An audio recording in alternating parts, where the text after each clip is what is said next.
Pranam to all. Thank you very much here. You all get here. We are from on behalf of available university. We started a simple discussion of Sri Lanka. This is our first part. Second part, we will go Pacific region.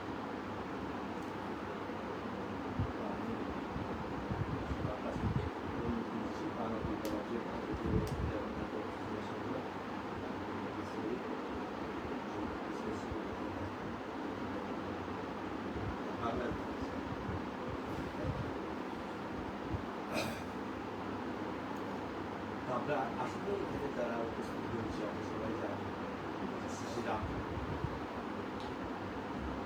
আমরা যারা আমরা আশ্রিত ভক্ত আমরা ওনাদেরকে আমরা ভগবান হিসেবে ভগবান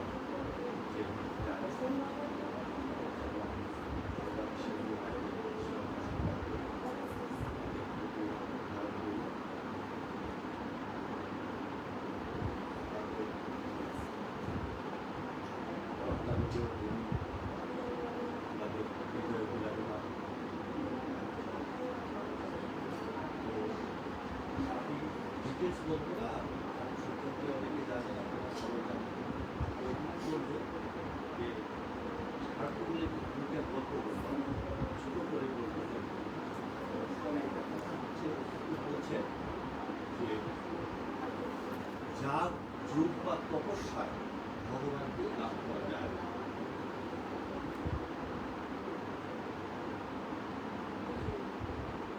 তখন এক ভক্ত জিজ্ঞেস করলেন, তাহলে কিভাবে ভগবানকে পাওয়া যায়? ঠাকুর বললেন, সে অনলি ভগবানের কৃপার দ্বারা। ভগবানের কৃপা যদি আমরা পাই তাহলেই আমরা ভগবানকে পাই। তাছাড়া কোনো সারা জীবন যদি তপস্যা করি বা জাগরুক করতে পারি, যে অনেকবার আমরা অনেক পূজা অর্চনা করি, but this is very much impossible to get God, the incarnation of God, without His mercy. তখন একজন ভক্ত জিজ্ঞেস করে ঠাকুরকে যে তাহলে মার্সিটা কীভাবে পাবো, ভগবানের কৃপাটা কীভাবে পাবো? তখন ঠাকুর বললেন যে দুইটা ওয়ে। ভগবানের কৃপা পাওয়ার জন্য দুইটা রাস্তা। একটা হচ্ছে কি ধৈর্য ধারণ করা, ধৈর্য ধারণ করতে হবে, প্রচন্ড ধৈর্য। আর দ্বিতীয় হচ্ছে কি যে ভগবানের কাছে সম্পূর্ণ নির্ভরশীলতা করা, ঠাকুর উপর 100% surrender to god, get His mercy. Without His mercy, you cannot get God or divine any power.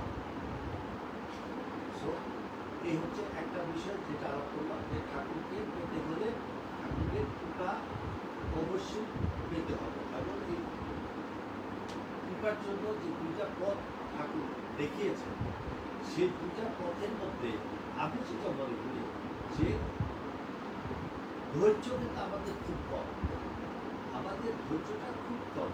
যে বলছেন যে যে সাগর, যে সাগরের মধ্যে যে জল, সেই জল যদি এক চামচে করে যদি সিঞ্চন করি, সেচ করি, তাহলে কি পরিমাণ সময় লাগবে, কি পরিমাণ ধৈর্য লাগবে, ঠিক সেই পরিমাণ ধৈর্যের কথা বলছে। যে একটা যে সাগরকে যদি আমি একটা মানে চামচের সাথে যদি পানি করি, তাহলে কি পরিমাণ সময় লাগতে পারে, তাহলে এই যে পরিমাণ ধৈর্যটা দরকার, সেই পরিমাণ ধৈর্যটা থাকতে হবে।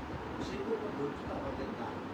সেই জন্য আমার ব্যক্তিগত অপিনিয়ন হচ্ছে যে ঠাকুর যে দুটা পথ দেখাইছে, এর মধ্যে আমাদের জন্য খুব বেশি মানে যুক্তিযুক্ত কি সেটা হচ্ছে 100% সারেন্ডার করবে, যে ভগবানের কাছে সমস্ত কিছু সারেন্ডার করে দেয়, আত্মসমর্পণ করে দেয়। যে মানে তুমি যা মানে মানে আপনার কর্তৃত্ব বুদ্ধি যেটা, কর্তৃত্ব যে পরায়ণতাটা, আমিত্বটা, সেইগুলোকে বিসর্জিত করে দিয়ে সমস্ত ভাগ গুরুর উপর অর্পণ করে দিতে হবে। এই হচ্ছে আমি মনে করি যে এটা আমাদের জন্য একটা বড় একটা রাস্তা ভগবান বা আমাদের যে ঠাকুর দেখিয়ে গেছে, এগুলো একটা একটা বক্তব্য। আর দ্বিতীয় আরেকটা বক্তব্য বলবো যে সদ্গুরু, যিনি সদ্গুরু, ঠাকুর বলছেন যিনি সদ্গুরু, তাকে ভক্তকে সদ্গুরু উদ্ধার করবেনই। ভক্তকে উদ্ধার করা সদ্গুরুর দায়িত্ব, এবং সদ্গুরু সেই দায়িত্বটা নেন। আমরা যেহেতু একজন ভালো সদ্গুরু আমরা আমাদের জন্মান্তরে পূর্ণ ফলে আমরা পেয়েছি, সুতরাং ঠাকুর আমাদেরকে উদ্ধার করবে। এই বিষয়টা ঠাকুর আমাদেরকে কথা দিয়েছেন, ঠাকুর বলছেন যে আপনাদেরকে আমি উদ্ধার করবই। আপনাদেরকে না শুধু আপনাদের ভালোবাসার যে কুকুর বিড়াল ছাড় মানে যারা আছে তাদেরকে পর্যন্ত ঠাকুর উদ্ধার করবে, সেই পরম একটা আশ্বাস ঠাকুর আমাদেরকে দিয়েছে। তবে মানে এই জীবনেই কি আপনি মুক্ত হবেন না কয়েক জীবন পরে মুক্ত হবেন, সেই বিষয়টা একটু ক্লিয়ার করেছেন ঠাকুর একটা গল্পের মাধ্যমে। যে একজন গুরু, তার একজন ভক্ত ছিল। এখন ভক্ত বয়স হয়েছে, গুরু বলছে যে ঠিক আছে তুমি এখন আমার কাছে চলে আসো, আমার এখানে মন্দিরে আশ্রমে চলে আসো, যে তুমি হলো মানে মারা গেলে আমি তোমাকে উদ্ধার করবো। সে আসে নাই। সে বলছে যে না গুরু আপনি যান, যে আমি এখানে এই বাড়িতে আমি হলো যে আমার ছেলে পেলে মানে তাদেরকে ছেড়ে যাব না, কি করবে আমি এখানে থাকবো আছে। হ্যাঁ, সে ওখানে মারা গেল। মারা যাওয়ার পরে সে একটা গরু হয়ে জন্মগ্রহণ করল, এবং ওই বাড়িতে এটা তার আকাঙ্ক্ষা ছিল। সে গরু হয়ে ওই বাড়িতে জন্মগ্রহণ করলো। ওই বাড়িতে যে তার যে ছেলে মেয়ে আছে তাদেরকে সে দুধ দেয়, ওরা তার দুধ খেয়ে বাঁচে। তো গুরু আসলো যে তুমি চলো আমার সাথে, যে না আমি তোমার সাথে যাবো না, আমি এখানে ভালো আছি। গুরু ওই গরুর যে ছেলে পেলে মানে ওই যে তার যে ভক্তের ছেলে পেলে তাদেরকে বললো যে তোমরা আমাকে গরুটাকে দিয়ে দাও। তার ছেলে পেলে তারা গরুটাকে দিল না। হ্যাঁ, যে না তাকে দিলে আমরা দুধ খাবো, আমাদের বাচ্চা কাচ্চাকে দুধ খাওয়াবো গেল না। গুরু ব্যাক করে গেল।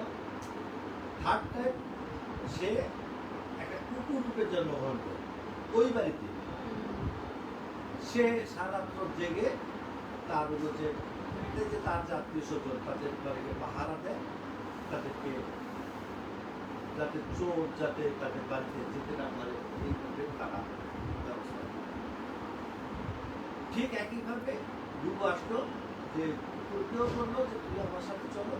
আবার ওই তার আত্মীয় স্বজনকে তার ছেলে পেলে তাদেরকেও বললো যে আমার এই কুকুরটাকে দিয়ে দাও, না কুকুরটা তাদের মানে দরকার প্রয়োজন, দিল না। সেও গেল।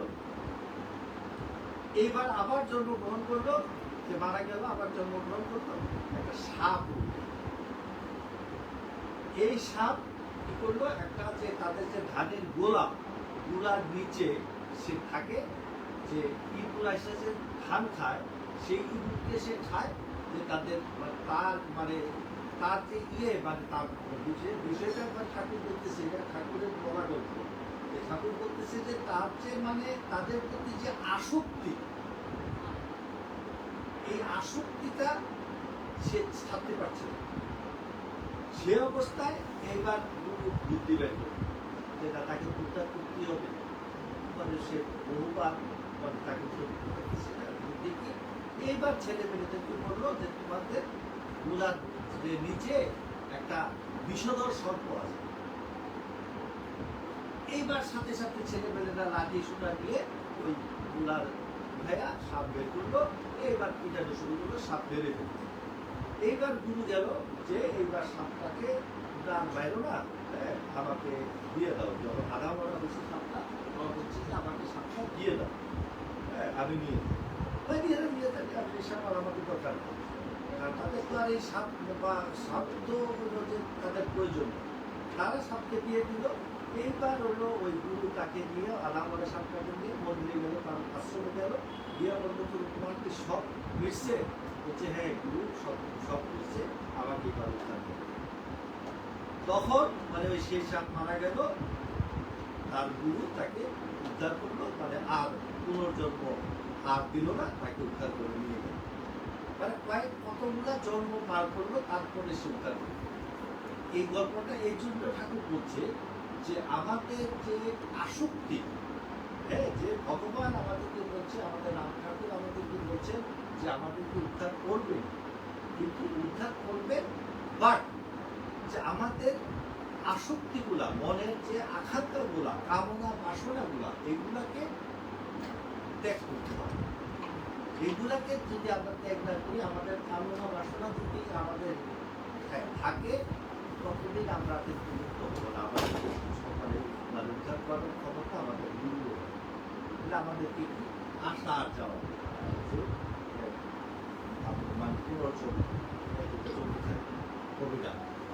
আবার এই সংসার জ্বালা, সংসার মায়াময়, এই যে মানে কালচক্রের যে কারণা, পারত্ব আপনি যখন আসবেন পৃথিবীতে, আপনার আগের জন্য পারত্ব এবং প্রাপ্ত নিয়ে আসবেন, আবার এখানে আবার সৃষ্টি করবেন, সে আগেরটা ভুল করবে, আবার এইভাবে একটা সার্কেল চলতে থাকবে।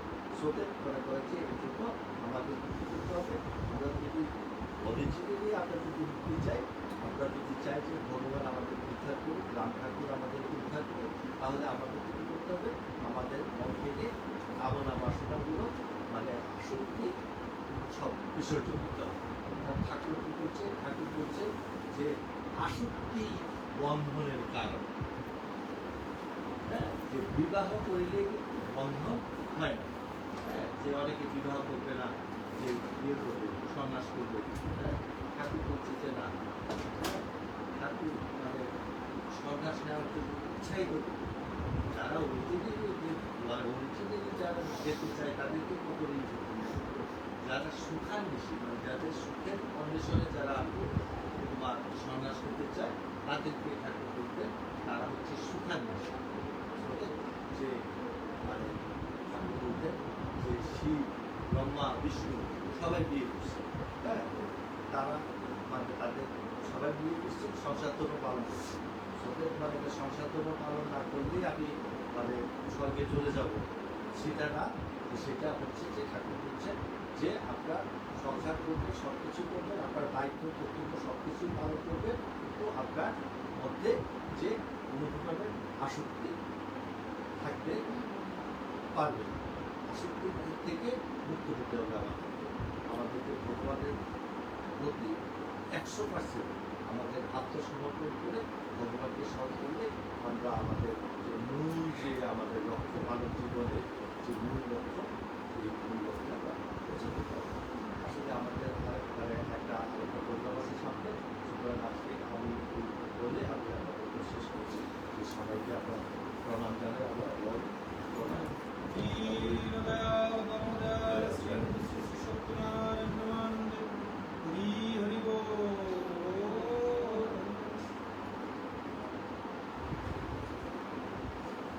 We will start our second program at 6:30 p.m. and